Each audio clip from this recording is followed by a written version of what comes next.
Yeah. Listen, Ainsley, before we let you go, there is one quick game we wanted to play with you. This is the most important part of our conversation. Okay. I'm sure you're vaguely familiar of a Twitter account called Footy Scrans, where they tweet some of the best stuff, or worst stuff, from around the football grounds. Okay, the first one we're looking at here is a pizza slice at West Brom. So can you give all of these a rating out of 10?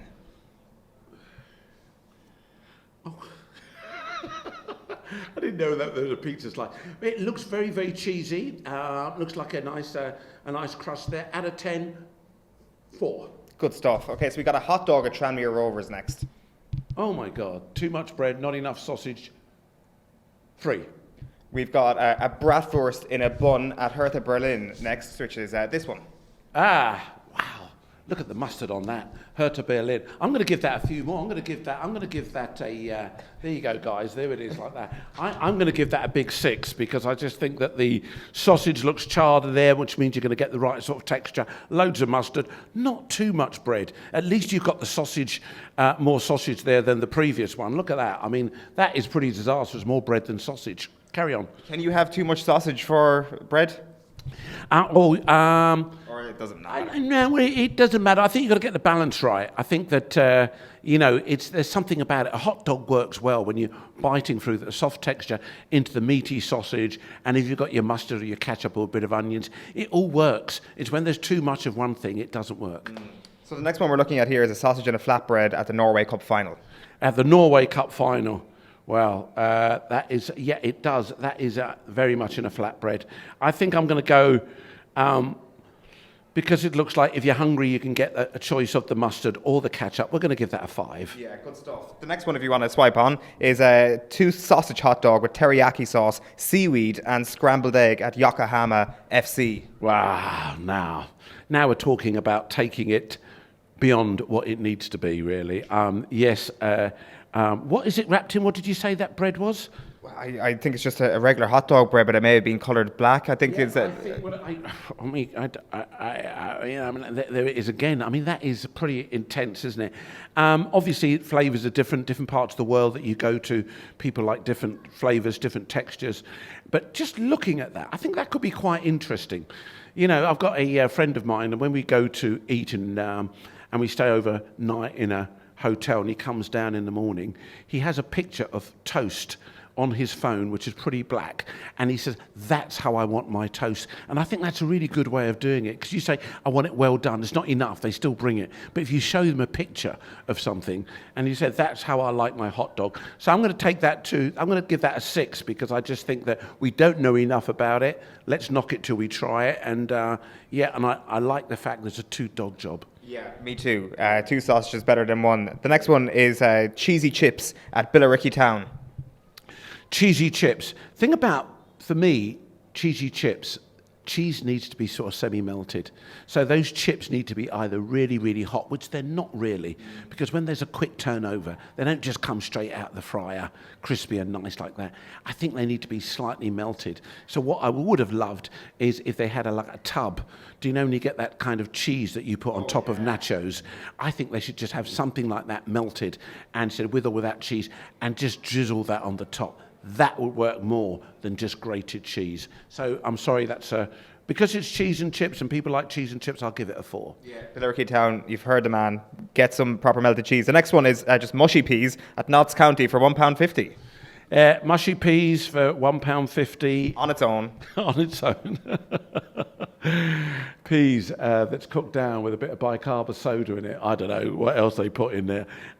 Bit disappointing, really. It's almost like we've run out of everything else, but we've got some mushy peas left, so you can have that. I'm going to give it a 3. It's amazing England actually conquered the world, isn't it, when you look at a dish like this? I know, exactly. How could you conquer a world without a bit of mushy peas? They do make you break wind, but anything with too much bicarb.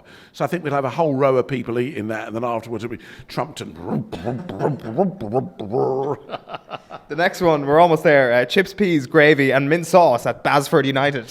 Mint sauce and peas. This is a big thing. I should imagine that it is, and I can't. Just how did they get to that stage? That's what you've got to ask yourself. How did someone sort of say, Oh, I've got some chips. Oh, you know what? I'm going to put a bit of, I'm going to put some peas on top of that. You know, a bit of mint. So I'm going to try a bit of that. Peas and mint, we can get that. Plus the gravy, plus the chips. That's like a little heart attack there, really, isn't it? I mean, that is a little mini heart attack. So I think that, you know, if you're young and easy, you can have that. But as you get a little bit older, I'd avoid it. But I'm not going to knock it too much because I know those type of things are quite sort of unctuous for people. People kind of like that type of stuff. And so I'm going to still say, what, 4, 5? Yeah, good stuff. That's it. Next one is the roast potatoes with beef gravy at Huddersfield Town. Well, roast potatoes and beef gravy. If you've just about managed to miss your lunch at home, but you want to just capture a little bit of a taste of what it could have been like, but what's the name of the club? This is Huddersfield Town. Yeah, but Huddersfield Town are playing at home, so Mum, ain't got time to have me lunch, I've got to go there. This is like a little teaser. This is your roast potato and beef gravy canopy, hence the 2 pints of lager to wash it down. You'll need a good kip after that. I'm going to give that a 5 because I like the idea. That gravy, there you go. If you look at that gravy, it doesn't look too sort of blobby or globby. It looks like a proper gravy, and I think that you can get your roast in there, not a chip. You can squash it down a little bit into it and then put that back in there. There's eating and drinking in that gravy, which is the most... There's everything in that gravy. There's everything's going on there. Just 3 more to go. So a steak pie in a roll. Now, Wigan kebab, I think, is probably what you guys call it. Steak pie in a roll.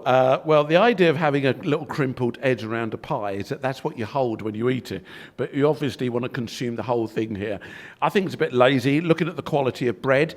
But at least we're going somewhere towards having a bit of meat. Which I think there's something like a pie. For me, a pie at football says everything. So I'm going to go 5. Yeah, good stuff. That's Rochdale. Second last one then is FC Energy Cottbus. This is a salted herring sandwich. Look at that, guys, eh? Talk about it. Herring. Yeah, boy, that looked good. Why, hello, herring. Oh, lovely. I just love the way they folded that herring too. Looks like they've got a bit of curly lettuce or something in there. Look at that. I think there's a little bit of purple endive or something going in there. Love the idea of it. I said, I like the idea that people have taken this forward. I'm going to go 5, maybe a 6 there.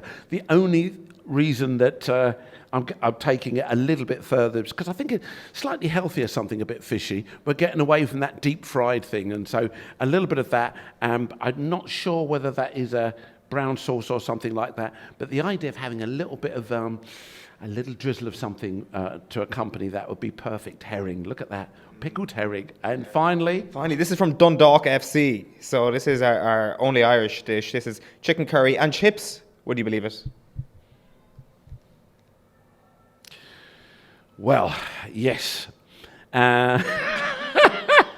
You said, would you believe it? I could understand. I mean, it's just been diced up there. There's no colour to the chicken, so it's just plain chicken thrown into a curry sauce.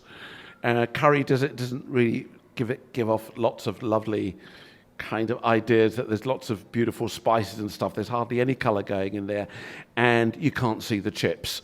So back down to 3 again. I'm sorry, Dundalk. I think you could do a better job than that. If you went to your curry shop that night and went out for a curry and they put that on your plate, would you be happy?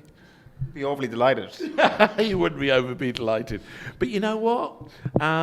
Regardless of what we've seen here today, I've got to say that this is what football does. You do things at football that you don't normally do, like eating a pie, like having curry and chips, like having a herring in a roll, or a sausage that is so plain there's nothing going on there. But you know what? You do it because you're at football, and you just need a bit of fuel because you're there to support your team. And the most important thing tonight is to support your team. I'm supporting Arsenal. I'm sure you are too. All you Spurs fans out there, good luck. But let's just hope it's a great game. Let's hope it's one of those memorable ones that we say, did you watch? Where were you? Did you see that game? Come on, you Gunners. Come on. Ainsley Harriott, a pleasure. Thank you so much. Thank you. Great. Cheers. Cheers, mate. That was great. Yeah, absolutely.